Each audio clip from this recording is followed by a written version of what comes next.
This is a house for family only, so you're no longer needed here. My mother-in-law looked at me with a smug expression. I thought, what in the world is she talking about? I was stunned by her words. She seemed to enjoy my shocked expression, smiling smugly. Satisfied, she skipped away like she'd won.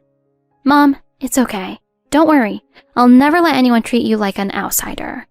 My daughter wrapped her arm around my back. Hearing her say that, we both exchanged a little smile. My name is Melinda. I'm in my 40s, working full-time. I live with my husband Ken and my daughter Lisa. Lisa isn't biologically related to my husband. Ken and I remarried about 10 years ago. Back then I was in my 30s, and Lisa was in middle school. We used to live together with my previous husband. One day when I wasn't feeling well, I went to the hospital. That's when he was diagnosed with terminal illness. After a discussion, we decided on home care and I looked after him. But suddenly he felt unconscious and had to be taken to the hospital. They tried everything, but there was nothing they could do. Both Lisa and I were in a daze during the funeral. A week after the funeral, I finally felt able to think again. My parents took care of the funeral arrangements and paperwork. We received insurance and benefits from the government, which added up to quite a bit. But all I wanted was for him to still be with us. I wished the three of us could have stayed together. Months passed. And slowly, I started moving forward. Several years later, I was over 40, and Lisa had graduated from college and started working in an office. She was still living with me and didn't seem to have a boyfriend. One evening after dinner, we were watching TV together on the couch. Mom, I lost my dad when I was in middle school, but thanks to you, I was able to graduate college and find a job. I'm really grateful for everything you did. Oh, what's gotten into you all of a sudden? It almost sounds like you're saying goodbye. I never heard her express gratitude like that before. It was so unexpected that I wondered if something was wrong. It's not a goodbye, so don't worry. But maybe now you should start thinking about your own happiness. I froze for a moment at her words. My happiness? My happiness is seeing you happy. That's not what I meant. It's time for you to start dating again, Mom. Some of my friends' moms are even on dating sites.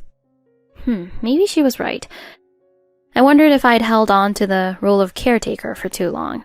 Her words inspired me to consider dating again. Since my husband's passing, I hadn't gotten close to any men.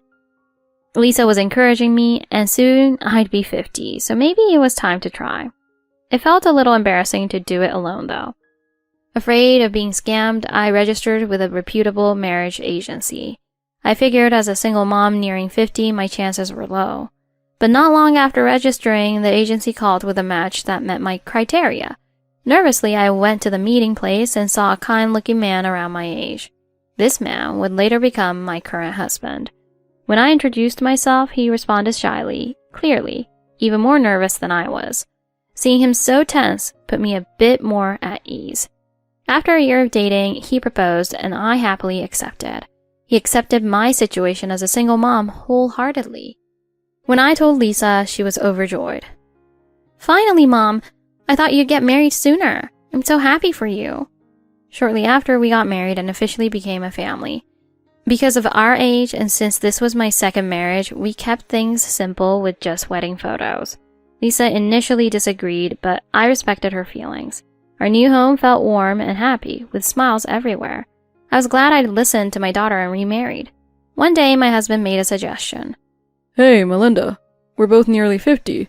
How about we build a home together? His words surprised me. Why do you want to build a house? We're halfway through our lives, and we never know what might happen. I want to leave something lasting behind. I could understand his reasoning. We couldn't have children together, so Lisa was our only child. Leaving her cash would be one way, but I'd always dreamed of having my own home. You're right. Let's work together to pay off the mortgage. We told Lisa, and she happily agreed to the plan. We informed Amy as well, but she immediately said she wouldn't provide any support. She always disliked me, thinking I stole her son. Ken told me not to worry about her. When Ken and I had a free day, we met with a contractor. Ken wanted a custom-built house, so we decided to take our time designing it. As we finalized the layout, we started having fun talking about each person's space. This room will be mine. It's a great spot. I love mine too. It has the best sunlight. My office will be next to Lisa's room, so it'll get sunlight too. As we laughed and planned, the doorbell rang. I didn't expect any visitors, and neither did Ken or Lisa. I'll get it. Maybe it's a delivery? Ken went to the door while Lisa and I resumed discussing the house. But 5 minutes passed and Ken hadn't returned. Just as I wondered if he'd met someone he knew, I heard his voice yelling from the entryway. I quickly told Lisa to stay put and went to see what was happening. When I reached the door, I saw Ken arguing with a woman, his mother. Mom, I told you to let me come visit you if you need anything. I'm your mother. I don't need permission to visit my son's house. Understanding why she was there, I stepped forward to back up Ken. Hello, Mom. It's been a while. What can we help you with? I'm not here for you or your daughter. I only need to talk to Ken. She glared at me dismissively, but I was part of this family and I contributed to this household. I suggested to Ken that we let her in to discuss matters in the living room. Reluctantly, Ken agreed. When we entered, Lisa was seated at the table looking worried. As soon as she saw Amy, Lisa's face soured. Hello, Grandma. It's been a while. Don't call me Grandma. My only grandchild is my daughter's child. Lisa didn't seem bothered, just resigned to hearing this again. Ken told his mother off for her behavior, but she ignored him. I came here to discuss your new house, Ken. She started examining the house plans spread on the table. I had a bad feeling about this. So, Mom, what did you want to discuss? I don't need to talk to you. I'm here to speak with Ken. Ken, since you have extra rooms, your father and I will be moving in. I felt my bad premonition coming true. She thought she could move in with us despite offering no support. You're mistaken. This house is for me, Melinda, and Lisa. Ken reminded her that she and his father already had a house they'd built together. That house is old. This one is much nicer, and I'd rather live here. She continued to demand things, even changing the floor plan to suit her. Seeing her entitlement, I encouraged Lisa to go to her room, then gave Ken a look, signaling I'd had enough. Mom, the floor plan isn't finalized, so there's no point in discussing it now. Please, just go home. Ken pushed her out as she continued to argue. Finally, we managed to get her out of the house. Once we'd closed the door, Ken let out a deep sigh. I'm so sorry, Melinda. A few days ago, my mom asked about the house's progress, and I told her we were still working on the floor plan. I didn't think she'd actually show up here like this. Don't worry, Ken. It's not your fault. But yeah, this might get tough for a while. We were both at a loss on how to handle the situation. At that point, we were only at the floor planning stage. We still had to finalize the house's exterior and interior design. I had a feeling she'd keep showing up as construction progressed. I wondered if there was any way to stop her from interfering. But no clear solution came to mind, and the planning phase continued. When we eventually finalized the layout, the next meeting was scheduled to discuss interiors. As Ken and I discussed the excitement of completing the house, I noticed a shadowy figure standing by our front door. To my shock, it was Amy. She had come on the day of the meeting. Perfect timing. Oh, Mom. I've been waiting out here for an hour. Where were you two? She had apparently been standing outside all that time, just waiting. If you'd known we were out, you could have gone home, right? I held back from saying it aloud, swallowing my words. Mom, why are you here again? I've told you, we can't allow you to live with us. I'm sorry, but we're in a hurry today, and we need to get going. Could we discuss this some other time? I tried politely pushing her to leave, but I could see that she wasn't budging easily. She began muttering complaints about the house's atmosphere and layout as I firmly persuaded her to go home. Finally, we managed to get her to leave, but I knew we couldn't keep giving vague excuses forever. That night, the three of us, Ken, Lisa, and I, gathered to talk. Of course, we all agreed that we didn't want to live with Amy, but finding a concrete solution wasn't easy. I'm willing to cut ties if we have to. But Ken's father was kind, and we didn't want to sever the relationship entirely. I suggested that cutting ties would be a last resort, and we continued brainstorming other options. Building the house would take at least a year, so I doubted we could keep lying to her about the address for that long. Unable to settle on a solution, we ended the discussion without resolution. A few days later, during dinner, Lisa suddenly spoke up. Oh, Mom, Dad, there's someone I'd like you to meet. Both Ken and I were surprised.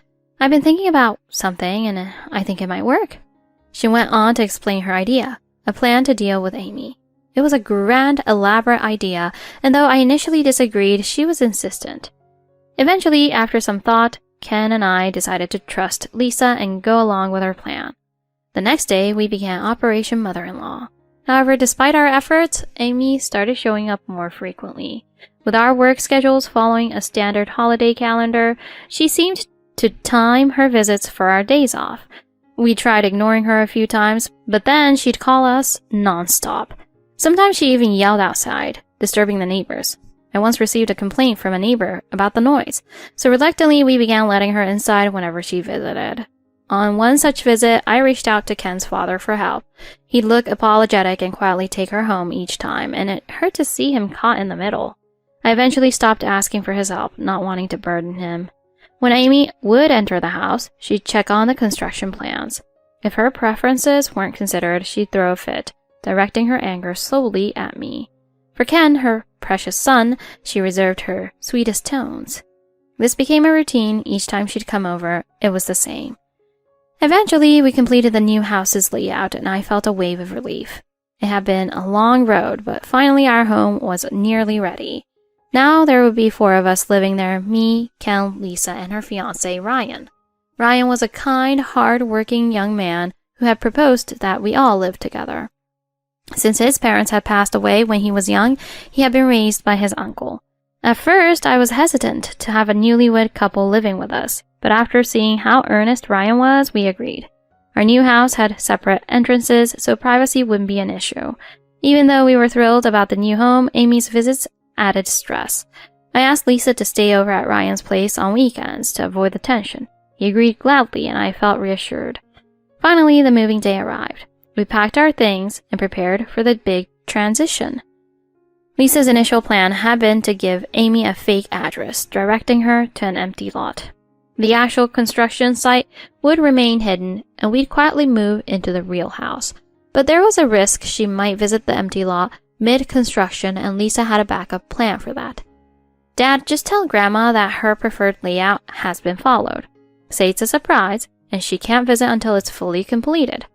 I was skeptical, but Lisa was confident. And in the end, she was right. My mother-in-law never found out about the real location, and we moved in smoothly. After settling in, we were talking and laughing when I heard a voice behind me. Well, looks like you're all here, and the weather is perfect for moving day. I turned to see her standing there, a smug grin on her face. Mom, we're glad you could make it, but what brings you here? Oh, I'm here to help you move, of course. You need all the help you can get. Ken firmly replied, defending me. We've got everything packed, and Melinda's definitely not useless. I was touched by his words. Mom, don't you have any packing to do yourself? She glared at me. Who do you think you're talking to? Our move is tomorrow. But the truth was, her move wasn't going to happen. Ken and I had already spoken to his father about keeping their current home. We'd suggested splitting the move across 2 days to avoid chaos, and she had agreed, not suspecting a thing. Just then, she said something that made my heart skip a beat. Oh, by the way, I went to see the new house. It's lovely. Can't wait to move in. How could she have seen it? We hadn't told her the real location. Mom, you went to see the house? Of course. Since it's completed, I thought it was allowed now. I couldn't get inside, but the exterior is beautiful. Somehow, she'd found the fake site. I felt a surge of panic, wondering if she'd uncovered our plan. Then she turned to me with a gloating smile. By the way, I heard you paid for the whole place. Thanks for that. After all, as my son's wife, your money belongs to the family. Normally, I'd brush her off, but today her words felt like an added weight. But don't worry, this is a family home. You're no longer needed here. With a triumphant laugh, she turned and left. I stood there paralyzed. Mom, don't worry. I won't let anyone treat you like an outsider. But she's already figured out where we're moving. What should we do? Actually, there's something I haven't told you. She gave me a confident smile that I couldn't quite understand. You'll see, Mom. Just trust me. And with that, we began the final phase of our plan, hoping for the best as we moved into our new home. When we arrived, Lisa's fiancé Ryan was already waiting.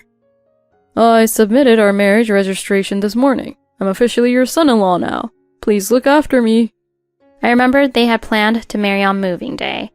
Congratulations, Ryan and Lisa. Feel free to call us Mom and Dad. Thank you, Mom, Dad. We celebrated the move with a family dinner and a peaceful night. The next morning, we woke to the sound of my phone ringing. Seeing Amy's name on the screen, I could already guess what she'd say. What have you done? My house is gone. What is the meaning of this? This was Lisa's plan. She'd told her grandmother the address of an old house on an empty lot. We'd built a fake structure on it, complete with exterior walls but no interior. Now that she'd discovered the truth, my heart felt lighter. Did you just find out? That was a little faster than expected. I was relieved, knowing she'd never bother us again. And with that, we ended the call, finally at peace in our true family home.